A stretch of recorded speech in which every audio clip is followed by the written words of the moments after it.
नमस्कार, दिन भर की टॉप इंपॉर्टेंट डिफेंस अपडेट पर आपका स्वागत है। आज की टॉप हेडलाइंस। यूके ने भारत के 5th generation fighter jet programme के लिए स्पेशली इंजन का ऑफर दिया है, लेकिन ये इंजन ऑफर फ्रांस, अमेरिका, रूस से बिल्कुल अलग है। डीआरडीओ की तरफ से ये बात कंफर्म की जा चुकी है कि भारत ने नए कावेरी इंजन को बनाने का काम शुरू कर दिया है, लेकिन हमारा नया कावेरी इंजन अमेरिका के ताकतवर इंजन की तुलना में ही तैयार किया जाएगा और आने वाले समय में कई एडवांस फाइटर जेट में इसे लगाया जा सकता है। साथ ही डीआरडीओ की तरफ से जिस पहले कावेरी इंजन को बना करके तैयार किया गया था, उसे अब तेजस में लगाए जाने की तैयारियां की जा रही हैं। मिनिस्ट्री ऑफ डिफेंस की तरफ से दो बड़ी कंपनीज को लिफ्ट ट्रक्स बनाने के ऑर्डर्स दिए गए हैं, जिन्हें आम बोलचाल की भाषा में जेसीबी कहा जाता है, लेकिन इन्हें स्पेशली सेना के लिए इस्तेमाल किया जाएगा। तो आइए आज की इस वीडियो में सारे इंपॉर्टेंट अपडेट डिटेल्स में आपको बताते हैं। यदि आपको हमारी ये न्यूज सीरीज पसंद आए तो इस वीडियो को लाइक और चैनल को सब्सक्राइब जरूर कीजिएगा। तो सबसे पहले यूके से आ रही अपडेट की बात की जाए तो आप जानते होंगे भारत का जो एमका प्रोग्राम है, इसके लिए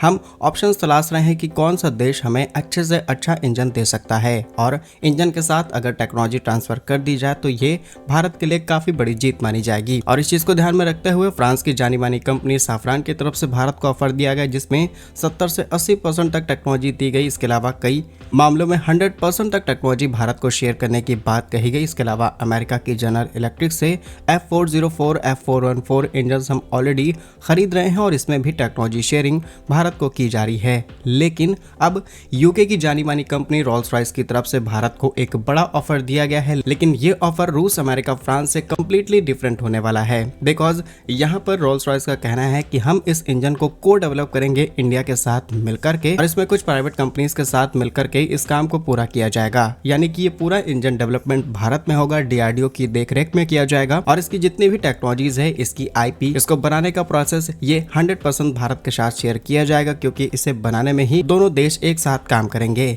लेकिन इस नए इंजन का डेवलपमेंट भारत में किया जाएगा और किसी भी पुराने इंजन को अपग्रेड करते या फिर उसे मॉडिफाई करते हुए हम भारत को नहीं देने वाले हैं, और यही इस डील की सबसे बड़ी खासियत है। अब इस चीज का सबसे बड़ा एडवांटेज आपको डिफेंस में देखने को मिल सकता है, बिकॉज अगर आप साफरान का इंजन इस्तेमाल करेंगे तो इसकी कमियां और इसके एडवांटेजेस किसी न किसी दूसरे देश को पता होंगे, जो कि इस देश के इंजन को इस्तेमाल कर रहे होंगे। सेम अमेरिका के 404 की बात की जाए या फिर 414 की, ये इंजन भी कई देशों के पास हैं, कई फाइटर जेट्स में इस्तेमाल किए जा रहे हैं, तो उनकी भी कमियां उन देशों को पता होगी और वो किसी तीसरे देश को बता सकती हैं, चाहे वो अब इस लिस्ट में भारत के कई दुश्मन शामिल हो सकते हैं। लेकिन एक ऐसा अननोन इंजन जिसके बारे में किसी भी देश को डिटेल्स पता नहीं होंगी और सिर्फ भारत के अंदर उसे तैयार किया गया है, भारत के इस्तेमाल के लिए हम उसे बना रहे हैं, तो डिटेल्स शेयर हो पाना काफी ज्यादा कॉम्प्लेक्स हो जाएगा। फिलहाल रोल्स रॉयस की तरफ से आई इस ऑफर की और ज्यादा डिटेल्स आपको बताएं तो टेक्नोलॉजी शेयरिंग के साथ साथ आईपी शेयर की जाएगी। इसके अलावा रोल्स रॉयस का कहना है कि भारत का जो एमका प्रोग्राम है, that is advance medium combat aircraft, that is 5th generation stealth fighter jet program of India, इसके लिए ये ऑफर दिया गया है। और इस इंजन को बनाने के बाद जितनी भी टेक्नोलॉजी है, जितने भी इसके राइट्स हैं, वो डीआरडीओ के अंडर काम करने वाली जीटीआरई के साथ शेयर की जाएंगी। और इस चीज का सबसे बड़ा फायदा हमें मिल सकता है, क्योंकि अगर टेक्नोलॉजी शेयर की जाएगी, लेकिन टेक्नोलॉजी शेयर करने का मतलब यही है कि जिस पर्पज से हम ये फाइटर जेट इंजन खरीदेंगे, सिर्फ उसमें इसका इस्तेमाल किया जा सकता है, किसी भी और टाइप के फाइटर जेट में नहीं, या फिर किसी और इक्विपमेंट में इस इंजन का इस्तेमाल नहीं किया जा सकता। लेकिन टेक्नोलॉजी भारत के पास पूरी रहेगी और एक तरीके से आप इसे रिस्ट्रिक्शन कह सकते हैं, क्योंकि आप इसका इस्तेमाल सिर्फ कुछ लिमिटेड जगह पर कर पाएंगे। लेकिन ये जो ऑफर रोल्स रॉयस की तरफ से भारत को मिला है, इसमें ऐसा कोई भी रिस्ट्रिक्शन भारत पर नहीं है। और सेम केस अमेरिका के साथ देखने को मिल रही है। अमेरिका ने कितने ज्यादा नखरे दिखाए हैं F404 इंजन के लिए, जहां पर $1 बिलियन की डील साइन की गई और इसको बढ़ाते हुए $1.5 बिलियन तक कर दिया गया, और इसमें भी 70 to 80% टेक्नोलॉजी भारत को शेयर की जा रही है, नॉट 100%। इन सभी प्रॉब्लम्स को बाईपास करते हुए भारत को ये ऑफर मिला है। आपके हिसाब से हमें यूके का ये ऑफर एक्सेप्ट करना चाहिए या फिर नहीं? यस और नो के साथ कमेंट में आंसर जरूर कीजिए। दूसरी खबर डीआरडीओ से सामने निकल के आ रही है, जहां पर एक तरफ हम दूसरे देशों से इंजन की बात कर रहे हैं, पैरेलली हम अपने कावेरी इंजन पर भी काम कर रहे हैं। नॉर्मली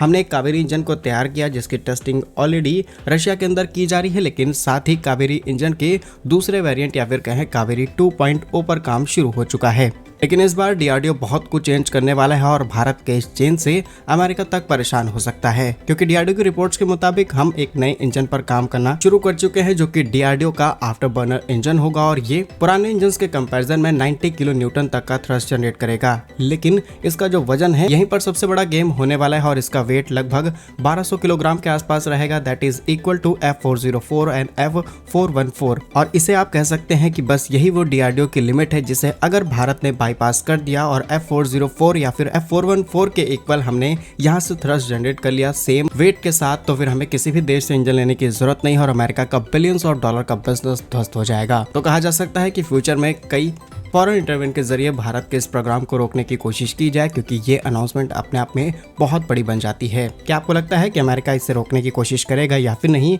यस और नो के साथ कमेंट में आंसर जरूर कीजिए। नेक्स्ट इंपॉर्टेंट अपडेट हमारे ड्राई कावेरी इंजन से सामने निकल के आ रही है, जहां पर अब डीआरडीओ के अंडर आने वाली जीटीआरई का कहना है कि बहुत हो चुका, अब इस ड्राई कावेरी इंजन को तेजस के हिसाब से टेस्ट किया जाए और जितनी भी कमियां यहाँ पर देखने को मिले वो भारत के साथ शेयर की जाए और फिर उन सब कमियों को दूर करते हुए हम अपने तेजस के अंदर इसका इस्तेमाल कर पाएंगे। आपको बता दें इसकी शुरुआत कुछ समय पहले ही की गई है, जब भारत की तरफ से एक इंजन रशिया भेजा जाता है। रशिया में एक एयरक्राफ्ट जिसमें 4 इंजन इस्तेमाल किए जाते हैं और उसमें से एक इंजन को हटाते हुए भारत के ड्राई कावेरी इंजन को फिट किया गया, सो दैट इस इंजन की परफॉर्मेंस को टेस्ट किया जा सके और टेस्टिंग शुरू कर दी गई। लेकिन इसके लिमिट को क्रॉस करते हुए जीटीआरई ने रशिया से रिक्वेस्ट की है कि एलसीए तेजस के लिए भी इस इंजन को टेस्ट किया जाएगा और जितने भी इसमें मॉडिफिकेशंस हो, जितने भी अपग्रेड करने की जरूरत पड़े, सब भारत को बताई जाए। भारत इसे अपग्रेड करके तैयार करेगा, सो दैट जहां पर तेजस एयरक्राफ्ट MK1 MK2 की बात की जाए उनकी डिलीवरीज में हमें टाइम देखने को मिल सकता है, लेकिन जब बात आती है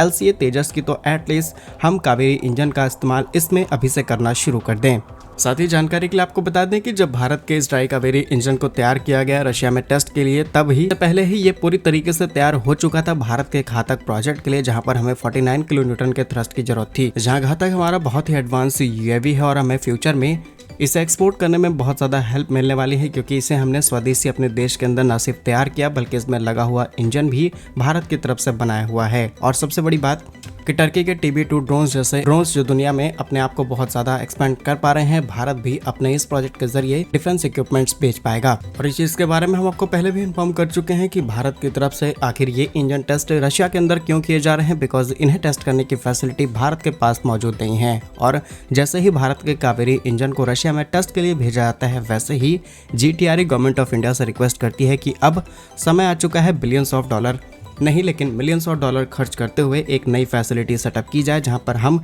ये सारे टेस्ट अपने देश के अंदर कर सकें, ताकि फ्यूचर में हम क्या प्लानिंग कर रहे हैं किसी भी देश को पता ना चल पाए, अब भले ही वो भारत का बहुत ही फ्रेंडली कंट्री हो। Next important update ministry of defence से सामने निकल के आ रही है, जहां पर भारतीय सेना, भारतीय वायुसेना और भारतीय नौसेना के लिए इस्तेमाल के लिए करीब 697 करोड़ और करीब 1868 करोड़ रुपए के 2 कॉन्ट्रैक्ट्स रिलीज किए गए हैं rough train fork lift trucks के लिए, जिन्हें आम भाषा में आप JCB कह सकते हैं, जो कि कंस्ट्रक्शन काम में ली जाती है, लेकिन ये मिलिट्री के लिए इस्तेमाल होने वाली है, तो इसमें फैसिलिटीज भी और ज़्यादा एडवांस लेवल की दी गई हैं। फिलहाल ये कॉन्ट्रैक्ट मेसर्स ACI लिमिटेड और मेसर JCB इंडिया लिमिटेड को दी गई हैं, जिसमें ये व्हीकल्स भारत के अंदर तैयार किए जाएंगे और तीनों सेनास का इस्तेमाल कर पाएंगे, क्योंकि भारत की जियोग्राफिकल कंडीशन कुछ ऐसी है कि बहुत सारे चैलेंजेस फेस करने पड़ते हैं, स्पेशली ट्रांसपोर्टेशन और सप्लाई के लिए। बाकी क्या कुछ कहना है आपका इन सभी खबरों पर कमेंट्स में जरूर बताइए। भारत कैसे ही वीडियोस पाने के लिए वीडियो को लाइक, चैनल को सब्सक्राइब जरूर कीजिए। वंदे मातरम, भारत माता की जय।